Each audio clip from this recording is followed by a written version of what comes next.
大家好，我是 Tony，我现在在我家附近的虎山自然步道的太极园，今天在这边 Tony 开讲。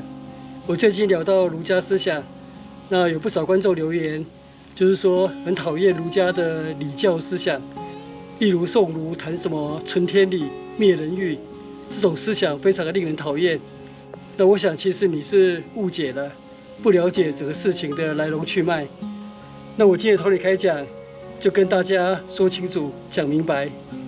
其实存天理、灭人欲这种思想是宋代新儒学、理学所提出来的，在先秦的原始儒家思想，并没有灭人欲这样的想法。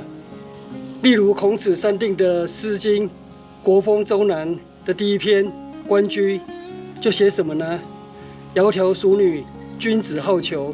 还有呢，窈窕淑女，寤寐求之。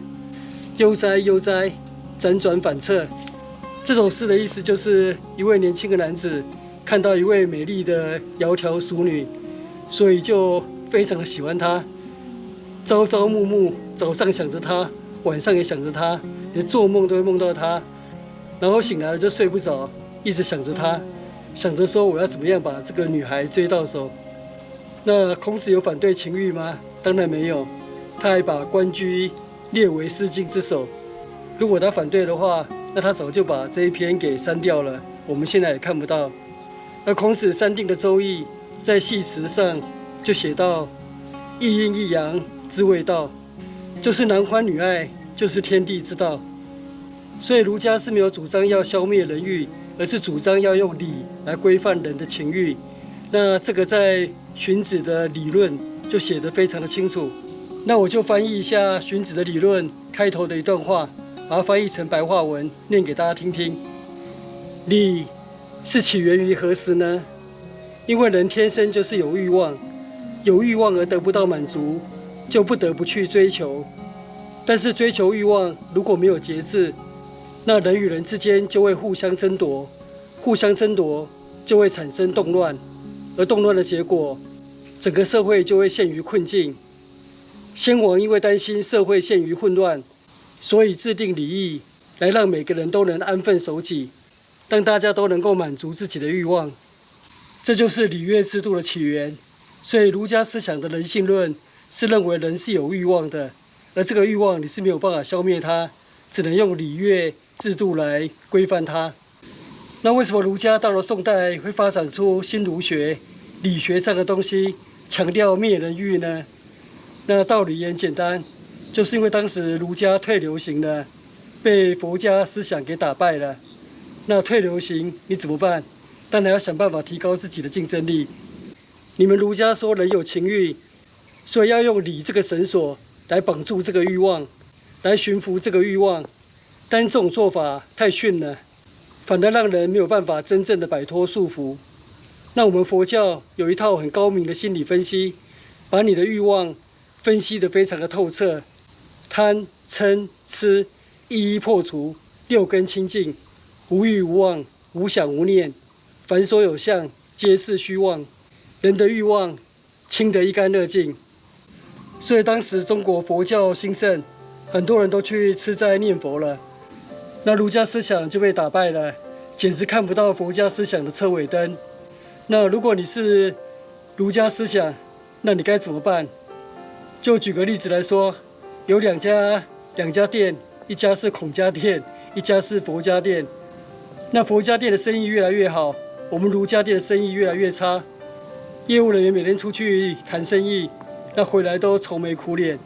那总经理只好召开一个业务检讨大会，业务人员就在检讨大会上抱怨说，人家佛家店有一个热卖商品灭人欲，但是我们儒家店没有，所以我们竞争不过人家。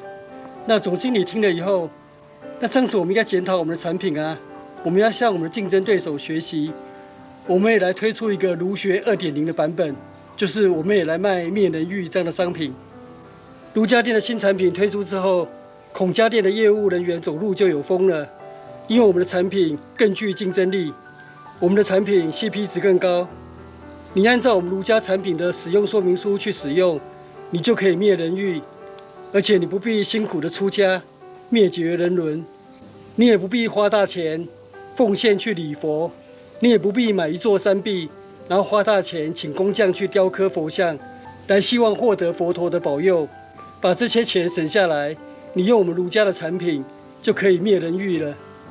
然后如果你使用我们儒家的产品，虽然我们不知道死后人会变怎么样，但是如果你使用我们儒家的产品，你就可以做到生无顺也，末无宁也。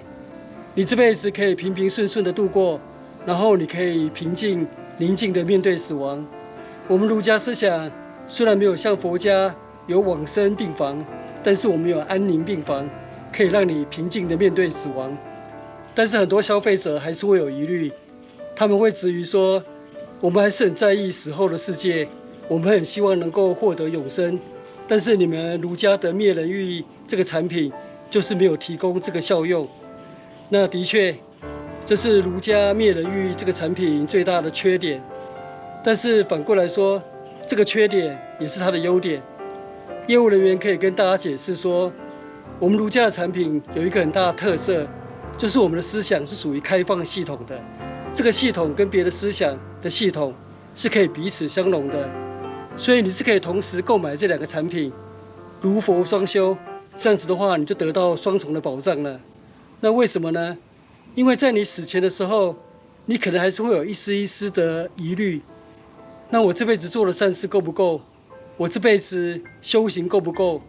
会不会我咽下最后一口气的时候，阿弥陀佛没有出现？那阿弥陀佛没有来接引我到西方极乐世界，那怎么办？那儒家业务人员就告诉你，所以你要双修啊。如果你修了儒家这一套灭人欲的方法，那么你在临终之前，你心里会很笃定、很踏实。我这辈子活得心安理得，所以不管阿弥陀佛有没有来接我，我都可以很问心无愧地住进安宁病房，平静地面对死亡。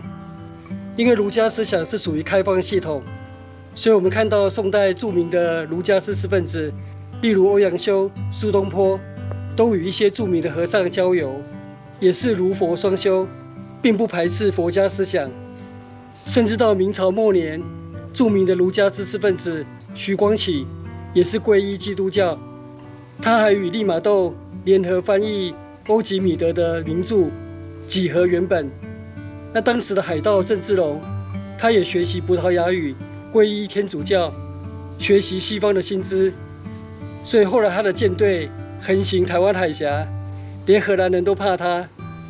所以儒家思想它是属于开放系统，它并不会阻碍你去吸收其他的思想，或是接受其他的信仰。那这是这个思想很大的一个优点。后来欧洲的理性时代，法国著名的哲学家伏尔泰就非常喜欢孔子及儒家思想，因为他认为孔子是用道德的说服力来影响别人，而不是像西方世界依赖宗教的狂热与上帝的信仰。所以他认为宋代的新儒学当然是很了不起，你只靠人文理性的思想就可以与宗教信仰抗衡。当然伏尔泰这样的想法也是有他的时代背景，因为他看到欧洲历经黑暗时代几百年教会的腐败，当然会觉得东方的儒家思想这是比较进步的。那正犹如近代的儒家思想遇到挫败被黑得很厉害，那也是同样的情形。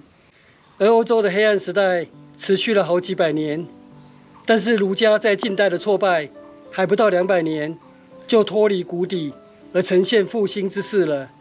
为什么呢？因为宗教有错，要修正行为很困难，因为上帝不会显灵告诉教宗及神职人员你们做错了。但是人犯错大家都看得到，都可以批评，都可以黑，所以人做错事要修正行为比较容易。这也是为什么儒家思想能够像九命怪猫存活至今。不过西方在理性时代之后急起直追，那后来的故事大家都知道了。那儒家被打败，那被打败了怎么办？就是急起直追，学习西方的新知，就发愤图强，迎头赶上就好了。以上就是我今天的Tony开讲，聊一聊新儒学、存天理、灭人欲这样的观念。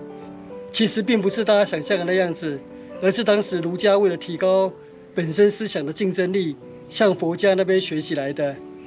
那我今天的开讲就到这边结束，谢谢收看。我们下次见，拜拜。我今天开讲用了太极拳的场地，那就回馈一下，帮忙做个广告。太极拳新班招生，科目太极拳架、太极剑、松身法，时间每周日2、4、6，早上6时30分起，地点沿慈惠堂后山上行约10分钟到达，就在虎山自然步道旁。